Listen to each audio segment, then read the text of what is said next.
Hello, I'm Ralph Edwards, actor, comedian, writer, director, and producer. Today's subject for our This Is Your Life classic has done it all.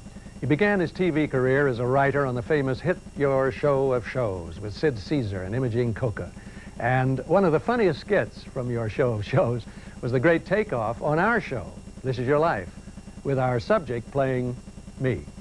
But this is not a spoof. Let's look at this classic, This Is Your Life, from 1960.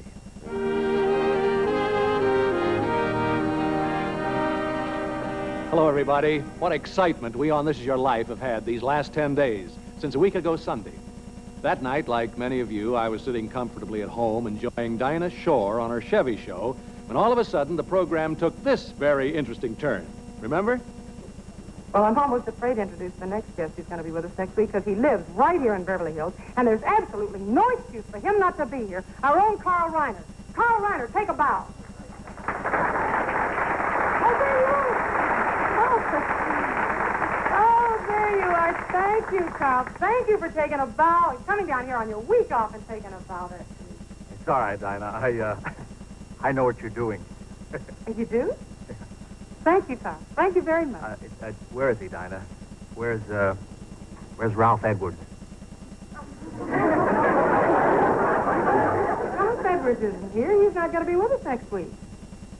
You mean he's not here? You mean he's not going to walk up with a book and say, "This is your life, Carl Reiner"? Not that I know of. You mean all I came down here was just to take a bow? Yes, honey, and thank you very much. Well, what a disappointment. Honey, tell the kids to go to sleep. This isn't my life. Well, this was too good a chance to pass up. So first thing next morning, I got my staff together and outlined the idea I had in mind. Then the wheels started rolling. Schedules were reshuffled, phone lines started humming, and with the complete cooperation of Dinah Shore and her producer, Bob Finkel, last Sunday, TV viewers saw this happen on the Dinah Shore show. But they didn't see what happened afterwards. Now, you will, right now, on This Is Your Life. So watch and listen. I want to thank Carl Reiner. Don't thank me. It's a pleasure. Did I kind of disappoint you last week? You remember when you were sitting there and you thought it was going to be This Is Your Life, and Yes. it wasn't? It Well, was. take a look over there now. There's Mr. Ralph Edwards. Would you like to meet Mr. Carl Reiner?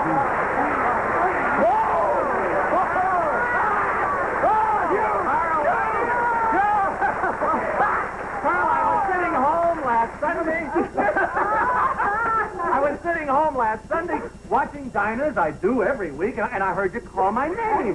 She was talking about this, and it was too late for me to get over then, but here I am tonight. You may have been kidding last week. Do we have another hour? We're not kidding now, as we say to you tonight. Carl Reiner, this is your life. You were out here to honor yourself, so tell him we're not kidding you. Listen, really, Carl.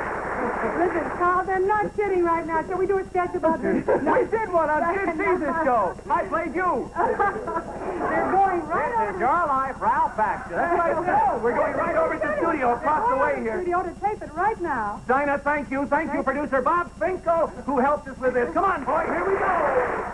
Here they are, ladies and gentlemen, coming on to our This Is Your Life stage. Our host, Ralph Edwards, and our guest for tonight, Carl Reiner.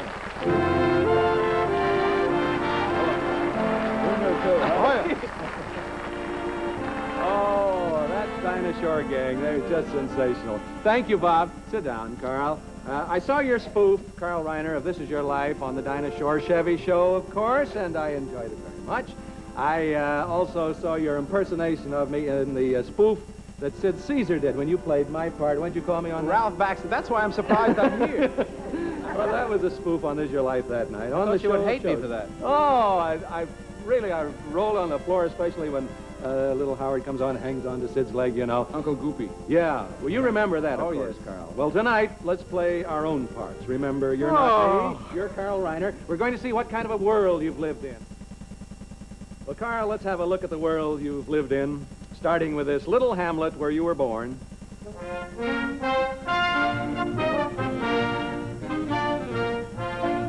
The subway stop at Burnside Avenue in the Bronx is where the stork got off on March 20th, 1922, carrying a large bundle to the home of Irving and Bessie Reiner. March 20th, 20th. Why, it's your birthday today, Carl. Yes. Happy birthday, Carl, and love from Mother and Dad, too. Your older brother, who's Charlie! He changed from the subway to the jet and come from Levittown, Pennsylvania. Here he is, Charles Reiner, your brother Charles. Hey, Charles. What is that, a birthday present that you've brought for Carl there? Mother and Dad couldn't make it, as you know. They're just getting over the flu. Oh. And, Sit down there, bud. and here we have a little present that they sent. It's okay, Carl. You can open it. Go ahead, yeah. Let's see. Would you let everybody see what Mother and Dad sent? That's you or me. Oh, that's you. Carl was always acting as a kid, wasn't he, Charles? Well, not real. Sometimes he was. I can remember he also played baseball. Yeah. And, in fact, do you remember, Carl, they called you a three-sewer hitter? Yeah. What does that mean? Well, in the Bronx, you play in the streets, and there are 3 manhole covers, and if you can hit a ball with a stick for the 3 manhole covers, you're a three-sewer hitter. I was a three-sewer hitter, yes. Carl was also something of a hit when he was in the I was third cute. grade, right, Charles? That's true. Actually, it was in the 3rd grade that one of your teachers noticed your acting talents and gave you a part in a play. You got them here? And that'd send you on your way, Carl. I'll tell you who that is if you got her. Is this true? Yeah. Go ahead. Well, she was Miss... What is this you're going to tell us? I was in who the 3rd grade teacher No, is. Oh, she's yeah. not. No, she's No, not here, she's but who not. was she? Her name was Miss Eisenstadt, and she married one of the teachers in PS 92. I see. Well, that's why, you see, we couldn't bring the two together. And, but I'll tell you what we did try to get, too, and we couldn't get him. We tried to get the policeman that came and broke up the act there when you were yelling your lines out, and the neighbors came in to see what was the matter. Well, thank you, Charles Reiner. You're going to see your brother just a little later there. Happy birthday, Carl. Thank you. Thank you, you sneak.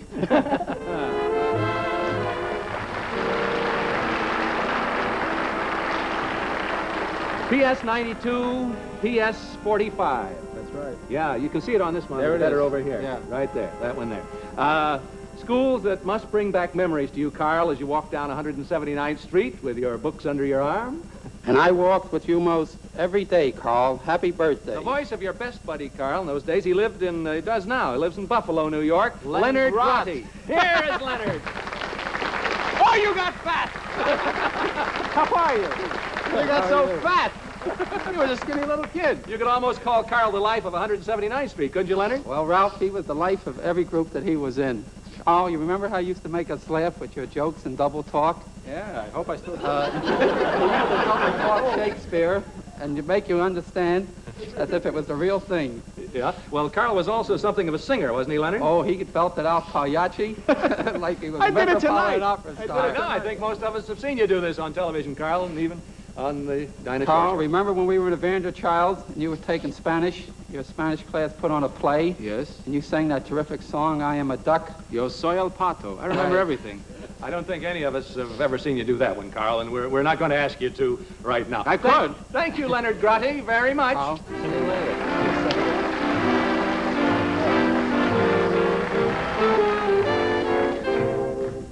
You're not only a talented boy, Carl, you're also a very smart one. And you graduate from Evander Childs High School when you're only 16 years old.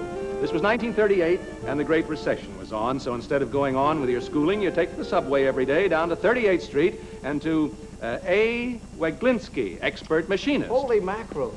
You got him here? No. Charles, I want you to deliver this sewing machine down in 30 seconds. Oh, that's a voice out of your past. You haven't heard it in almost 20 years. Yes, I know him very It's your well. former boss, Abe Weglinski, That's expert right. machinist, with him, his wife, Lena. Oh, my Mr. and goodness. Mrs. Weglinski. Holy. How do you do, Mr. Winston? How are you? How's your daughter? Thank Carl, you. this is really quite a Happy tribute to birthday, you. Because Mr. and Mrs. Weglinski have never been out of New York City before. Have you, Mrs. Weglinski? No. No? Oh. They immediately said yes when we invited them to be a part of your life here tonight. Was Carl a good delivery boy, Mr. Weglinski? Carl was a good delivery boy. I want to Do you think he'd have made a good machinist? make a good machinist. I want to make a good machinist out of him. Yeah. And I could still grind a needle bar. Yeah. Of course, if he had, why, it'd have been steady work, wouldn't it? Yeah, would have a steady job, and I would have a steady job, and there's a neck, but he wouldn't have a steady job. Yeah, it'd been better, yeah. Well, you see, you'd come down to the shop, Mrs. Wiglinski, to bring a hot lunch for your husband and Carl Reiner here, wouldn't you? Yes, I did. But one day I come out to the place, and everything looked very dull. My husband went to a customer to collect a check, which he couldn't get. And he come up. Carl was there. He was very discouraged. And he says, oh, I'll have to give that man up. I'll have to give maybe the business up. I can't get no money. I can't collect. Well, Carl disappeared. He went down the place. He wasn't coming back till a little while later. My husband, when he come up, my husband said, Carl, where have you been so long? I needed you here. Well, Carl took a check out from just holding on the back of it here. That same man, my husband went down. He couldn't collect, but Charles, with his nice personality, never failed. I should have been a bill collector. Thank you, Mr. and Mrs. Abe Wiglinski. Thank you very much. How's you doing? But you don't want to be a machinist. You want to be an actor. Your brother Charles suggests that you go to a WPA dramatic school, and in the evenings after work you attend classes. Now this leads to your very first professional acting job, which pays the magnificent sum of $1 a week. Yes. At a summer theater near Rochester. New York. It's Got him? You got him? We started this last Sunday, you know. He's looking for the school teacher and didn't have time to get here, you see. It's discovered that you're not only a comedian, but a fine dramatic actor as well. And you also show talent for writing. Now, we're told that you began writing a play at this time that had kind of a deathless title. Do you remember the name of it, Carl? Mr. Schlossman or something? Thanks to Mr. Schlossman. Thanks to Mr. Oh, my goodness. What a memory I have. You don't know. 1939. But now that we've refreshed your memory about this play, perhaps someday you'll finish it and we all might have the pleasure of seeing it performed. Now, in just a minute, Carl, we'll continue with the story of your life and meet some more wonderful people who have come here to surprise you. Back now to This Is Your Life and our host, Ralph Edwards, with tonight's honored guest, Carl Reiner. It's 1942 now. Carl, your theatrical career takes a different turn. Following your summer theater experience, you tour the South with a Shakespearean company. Imagine Carl Reiner, age 17, playing the part of Hamlet's uncle. Down, Bruno. Imagine Carl Reiner, age 20, playing for Uncle Sam in another touring company. There's a familiar voice not only to you, Carl, but to all of us. Your good friend and a member of Uncle Sam's touring company, great television star himself, Louis Nye. Here's Louis Nye. Tell me these things. You don't know. I thought that this was the reason they told me to get all dressed up and everything is because it was my life that you were doing. Really? Yeah. So, what happened? We're in the same bunk in the army. Of course we were, and I've had a very colorful life. I was a Bengal Lancer. Yes, And if you did it, you'd have to do it in 2 episodes. I know, but it's his, you see. I know. Maybe someday, Louis. Why don't you call me and tell me it was going to be my life? If we were doing your life, though, tonight, Carl would have to be in it. You two started out in the Army together, just like Carl says, didn't you? That's right. It was in Camp Crowder, Missouri. It was quite dusty there. And I met Carl there, and he was also attending school, a special kind of Army school. He was tall and very lean. Actually, he was a skinny kid. And I was the mailman at the time, remember? Right. And we had a very wonderful time. We used to do shows, you see, every night.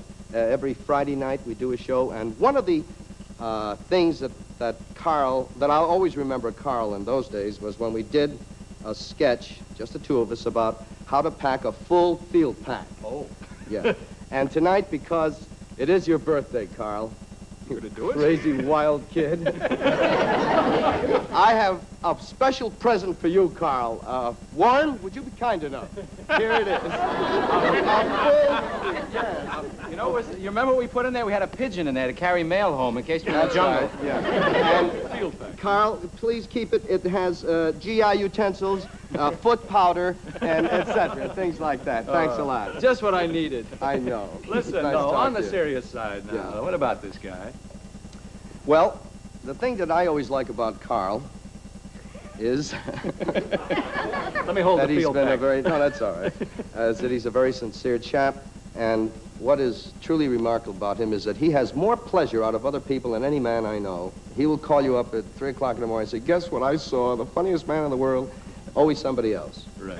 Yeah. Which is a beautiful thing. It sure is. He's never at a loss for an idea or anything like that. Never. Thank you very much, Louie and I. We'll all keep watching you on the Steve Allen Show. All right.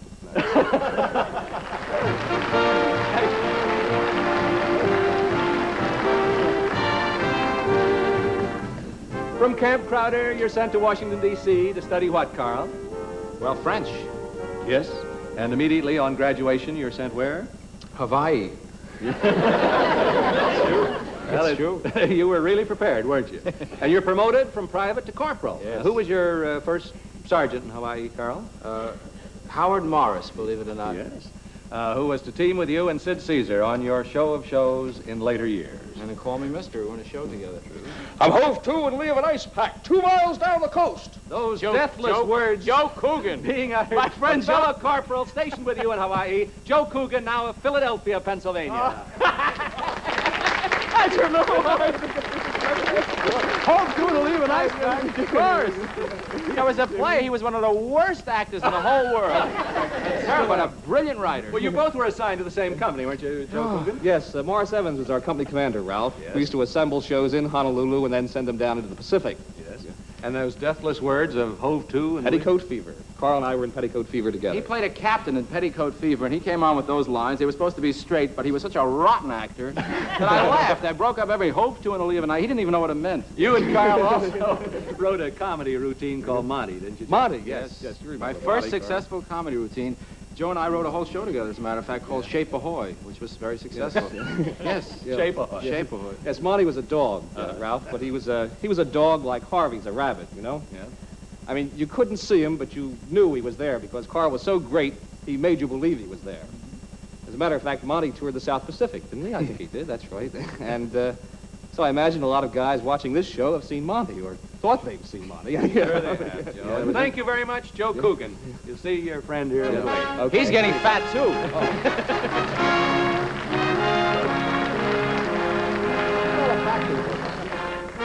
They all must be eating well, huh? I'm glad. The war over, you get a job in the national company of Call Me Mister, touring again, and then your first chance to take the subway and get off at 42nd Street as a featured performer in a big Broadway hit, Inside USA, starring Beatrice Lillie and Jack Haley, right, Louis?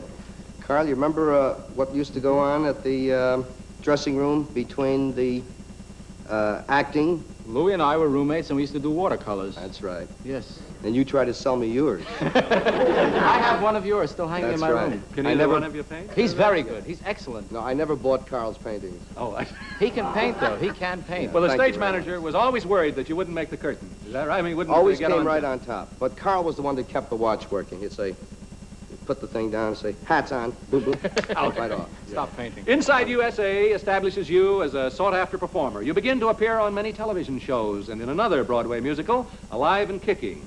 You meet Max Liebman, who was to have a tremendous hand in making you a star on the fabulous television show which kept most of us home on Saturday nights, your show of shows. Like so many others who wanted to be here tonight, but because of the short notice, couldn't, people like Sid Caesar and Maurice Evans, he sends you his best regards. I'd like to say happy birthday to Carl. Imogene! No other introduction necessary. Miss Imogene Coca. Imogene Coca.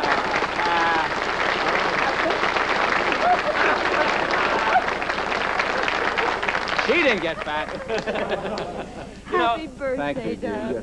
darling. Yes. You know, Carl, Imogene is appearing at the Pasadena Playhouse in the four-poster. It's closing night, and the curtain is going up in just half an hour, and yet she wanted to be here with you tonight. I'm going with her to see it. Oh, no, we got to finish the life. Carl, darlingest one, happy birthday. And I would like to say to all the world that you are not only a doll, but you're a wonderful actor, and I love working with you. And, oh, If I wasn't married. goodbye, So much darling. for coming. This is your life. I know. We did the sketch. How did you ever stay, without just being hit and knocked all around with this guy? How did you stay in one? She's the strongest woman I know. Yes, I hurt people when I worked with them. Lift him up once. No, you better not. You have to get over because I know they're holding the curtain for you. Thank you very much. Imogene Coca. Thank you, dear. Goodbye.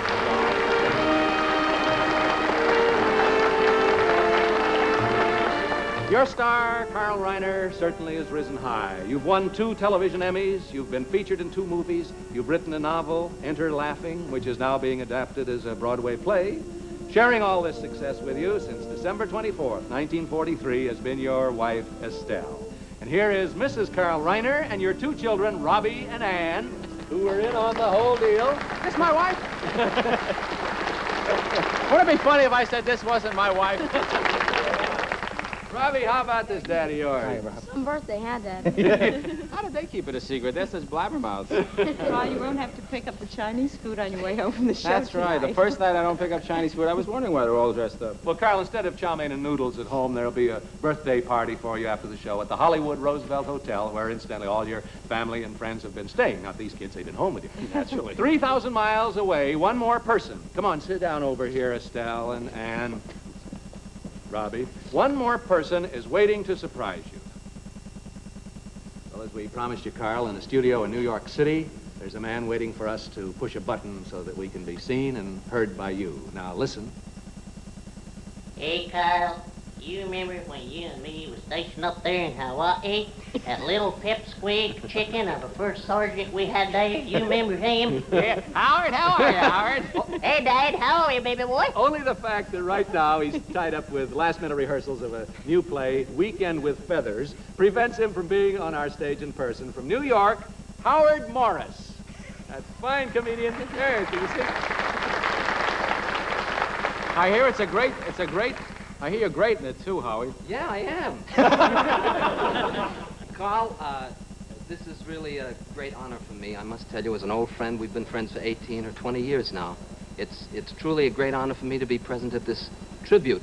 And it's made me think. It's made me think back to all those years before the war. We were in radio together. And then, of course, when we were in the Army, I really was your first sergeant. Yeah. And I remember the day that you had your first audition for Maurice Evans. We were a soldier entertaining outfit, and you auditioned, and I watched you work, and boy, I knew. I really knew. I leaned over to Mr. Evans, and I said, "He's terrible. Don't use him."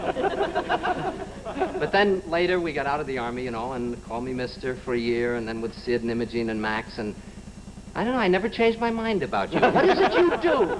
You're a jumper and a screamer. No kidding, Carl. It's a great honor for me. I'm sorry I can't be there at the party. I am, too. God bless. Happy birthday. Regards to everybody. Thank you, thank you. Howard Morris. Come on, gang.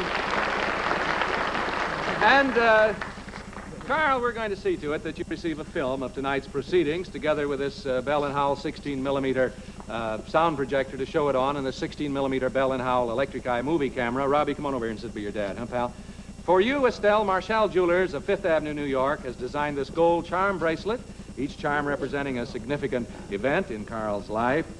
We know that you're passing on your own love for books to your 2 fine children, Bobby and Ann, and that they specifically have wanted a set of the encyclopedia, the World Encyclopedia. Well, you have a set now for your very own there, kids. All 20 volumes, written by 2,800 of the world's greatest scholars. We know, too, Carl, how very interested you are and always have been in Mark Twain and everything that pertains to him, right? Yes. All right. So we'd like to add to your personal collection this definitive edition of the complete works of Mark Twain in 37 volumes, signed by the great American humorist himself and by the publisher Albert Bigelow Paine. Oh, that's right. What started all in jest has turned into a very proud night for us. We know the light of your wonderful wit and comedy will continue to shine on us for many years to come. May your own particular star continue to rise. This is your life, Carl Reiner. Good night. Thank you. Thank you very, very much. Carl Reiner, what a joy. And of course, we love those wonderfully funny shows he did with Dick Van Dyke and Mary Tyler Moore, and those great movies with Mel Brooks and Steve Martin. Carl's wit seems never ending. I have a feeling it'll be entertaining audiences and influencing writers for years to come. Join us next time.